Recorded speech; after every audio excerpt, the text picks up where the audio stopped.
تم نیکی کو نہیں پہنچ سکتے جب تک کہ اپنی وہ چیزیں خدا کی راہ میں خرچ نہ کرو جنہیں تم عزیز رکھتے ہو، اور جو کچھ تم خرچ کرو گے اللہ اس سے بے خبر نہ ہوگا۔ کھانے کی یہ ساری چیزیں جو شریعت محمدی میں حلال ہیں بنی اسرائیل کے لیے بھی حلال تھی، البتہ بعض چیزیں ایسی تھیں جنہیں تورات کے نازل کیے جانے سے پہلے اسرائیل نے خود اپنے اوپر حرام کر لیا تھا۔ ان سے کہو اگر تم سچے ہو تو لاؤ تورات اور پیش کرو اس کی کوئی عبارت۔ اس کے بعد جو لوگ اپنی جھوٹی گڑی ہوئی باتیں اللہ کی طرف منسوب کرتے رہیں وہی در حقیقت ظالم ہیں۔ کہو اللہ نے جو کچھ فرمایا ہے سچ فرمایا ہے۔ تم کو یکسو ہو کر ابراہیم کے طریقے کی پیروی کرنی چاہیے، اور ابراہیم شرک کرنے والوں میں سے نہ تھا۔ بے شک سب سے پہلی عبادت گاہ جو انسانوں کے لیے تعمیر ہوئی ہے وہ وہی ہے جو مکہ میں واقع ہے۔ اس کو خیر و برکت دی گئی تھی اور تمام جہان والوں کے لیے مرکز ہدایت بنایا گیا تھا۔ اس میں کھلی ہوئی نشانیاں ہیں۔ ابراہیم کا مقام عبادت ہے، اور اس کا حال یہ ہے کہ جو اس میں داخل ہوا مامون ہو گیا۔ لوگوں پر اللہ کا یہ حق ہے کہ جو اس کے گھر تک پہنچنے کی استطاعت رکھتا ہو وہ اس کا حج کرے، اور جو کوئی اس کے حکم کی پیروی سے انکار کرے تو اسے معلوم ہونا چاہیے کہ اللہ تمام دنیا والوں سے بے نیاز ہے۔ کہو اے اہل کتاب تم اللہ کی باتیں ماننے سے انکار کرتے ہو؟ جو حرکتیں تم کر رہے ہو اللہ سب کچھ دیکھ رہا ہے۔ کہو اے اہل کتاب یہ تمہاری کیا روش ہے کہ جو اللہ کی باتیں مانتا ہے اسے بھی تم اللہ کے راستے سے روکتے ہو اور چاہتے ہو کہ وہ ٹیڑھی راہ چلے، حالانکہ تم خود گواہ ہو تمہاری حرکتوں سے اللہ غافل نہیں ہے۔ اے لوگو جو ایمان لائے ہو، اگر تم نے ان اہل کتاب میں سے ایک گروہ کی بات مانی تو یہ تمہیں ایمان سے پھر کفر کی طرف پھیر لے جائیں گے۔ تمہارے لیے کفر کی طرف جانے کا اب کیا موقع باقی ہے، جبکہ تم کو اللہ کی آیات سنائی جا رہی ہیں اور تمہارے درمیان اس کا رسول موجود ہے۔ جو اللہ کا دامن مضبوطی کے ساتھ تھامے گا وہ ضرور راہ راست پا لے گا۔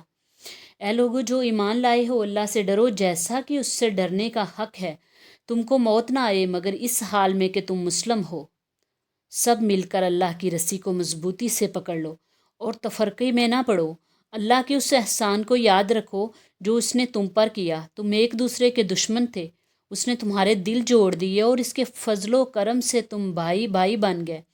تم آگ سے بھرے ہوئے ایک گھڑے کے کنارے کھڑے تھے، اللہ نے تم کو اس سے بچا لیا۔ اس طرح اللہ اپنی نشانیاں تمہارے سامنے روشن کرتا ہے، شاید کہ ان علامتوں سے تمہیں اپنی فلاح کا سیدھا راستہ نظر آ جائے۔ تم میں کچھ لوگ تو ایسے ضرور ہونے چاہیے جو نیکی کی طرف بلائیں، بلائی کا حکم دیں اور برائیوں سے روکتے رہیں۔ جو لوگ یہ کام کریں گے وہی فلاح پائیں گے۔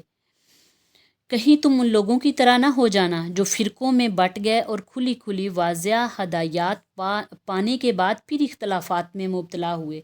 جنہوں نے یہ روش اختیار کی وہ اس روز سخت سزا پائیں گے، جبکہ کچھ لوگ سرخ روح ہوں گے اور کچھ لوگوں کا منہ کالا ہوگا۔ جن کا منہ کالا ہوگا ان سے کہا جائے گا کہ نعمتیں ایمان پانے کے بعد بھی تم نے کافرانہ رویہ اختیار کیا۔ اچھا تو اب اس کفرانے نعمت کے صلے میں عذاب کا مزہ چکھو۔ رہے وہ لوگ جن کے چہرے روشن ہوں گے تو ان کو اللہ کے دامن رحمت میں جگہ ملے گی اور وہ ہمیشہ اسی حالت میں رہیں گے۔ یہ اللہ کے ارشادات ہیں جو ہم تمہیں ٹھیک ٹھیک سنا رہے ہیں، کیونکہ اللہ دنیا والوں پر ظلم کرنے کا کوئی ارادہ نہیں رکھتا۔ زمین اور آسمانوں کی ساری چیزوں کا مالک صرف اللہ ہے اور سارے معاملات اللہ ہی کے حضور پیش ہوتے ہیں۔ اب دنیا میں وہ بہترین گروہ تم ہو جسے انسانوں کی ہدایت اور اصلاح کے لیے میدان میں لایا گیا ہے۔ تم نیکی کا حکم دیتے ہو، بدی سے روکتے ہو اور اللہ پر ایمان رکھتے ہو۔ یہ اہل کتاب ایمان لاتے تو ان کے حق میں بہتر تھا، اگرچہ ان میں کچھ لوگ ایماندار بھی پائے جاتے ہیں مگر ان کے بیشتر افراد نافرمان ہیں۔ یہ تمہارا کچھ بگاڑ نہیں سکتے، زیادہ سے زیادہ بس کچھ ستا سکتے ہیں۔ اگر یہ تم سے لڑیں تو مقابلے میں پیٹھ دکھائیں گے، پھر بے بس ہوں گے کہ کہیں ان کو مدد نہ ملے گی۔ یہ جہاں بھی پائیں گے ان پر ذلت کی مار ہی پڑے گی۔ کہیں اللہ کے ذمے یا انسانوں کے ذمہ میں پناہ مل گئی تو یہ اور بات ہے، یہ اللہ کے غضب میں گر چکے ہیں، ان پر محتاجی اور مغلوبی مسلط کر دی گئی ہے، اور یہ سب کچھ صرف اسی وجہ سے ہوا کہ یہ اللہ کی آیات سے کفر کرتے رہے اور انہوں نے پیغمبروں کو ناحق قتل کیا۔ یہ ان کی نافرمانیوں اور زیادتیوں کا انجام ہے۔ مگر سارے اہل کتاب یکساں نہیں ہیں، ان میں کچھ لوگ ایسے بھی ہیں جو راہ راست پر قائم ہیں، راتوں کو اللہ کی آیات پڑھتے ہیں اور اس کے آگے سجدہ ریز ہوتے ہیں، اللہ اور روز آخرت پر ایمان رکھتے ہیں، نیکی کا حکم دیتے ہیں، برائیوں سے روکتے ہیں اور بھلائی کے کاموں میں سرگرم رہتے ہیں، یہ صالح لوگ ہیں۔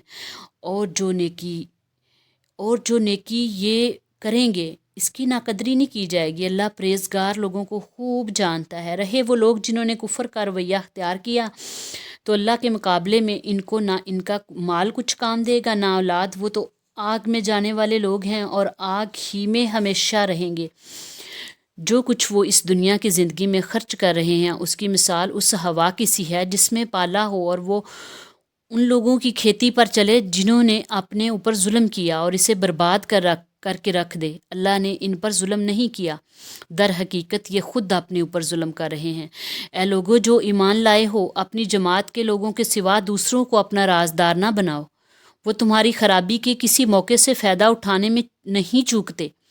تمہیں جس چیز سے نقصان پہنچے وہی ان کو محبوب ہے، ان کے دل کا بغض ان کے منہ سے نکل پڑتا ہے، اور جو کچھ وہ اپنے سینوں میں چھپائے ہوئے ہیں وہ اس سے شدید تر ہے۔ ہم نے تمہیں صاف صاف ہدایات دے دی ہیں، اگر تم عقل رکھتے ہو تو ان سے تعلق رکھنے میں احتیاط برتو گے۔ تم ان سے محبت رکھتے ہو مگر وہ تم سے محبت نہیں رکھتے، حالانکہ تم تمام کتب آسمانی کو مانتے ہو، یعنی تمام آسمانی کتابوں کو مانتے ہو۔ جب وہ تم سے ملتے ہیں تو کہتے ہیں کہ ہم نے بھی تمہارے رسول اور تمہاری کتاب کو مان لیا، مگر جب جدا ہوتے ہیں تو تمہارے خلاف ان کے غیظ و غضب کا یہ حال ہوتا ہے کہ اپنی انگلیاں چبانے لگتے ہیں۔ ان سے کہہ دو کہ اپنے غصے میں آپ جل مرو، اللہ دلوں کے چھپے ہوئے راز تک جانتا ہے۔ تمہارا بھلا ہوتا تو ان کو برا معلوم ہوتا، یعنی تمہارا بھلا ہوتا ہے تو ان کو برا معلوم ہوتا ہے، اور تم پر کوئی مصیبت آتی ہے تو یہ خوش ہوتے ہیں، مگر ان کی کوئی تدبیر تمہارے خلاف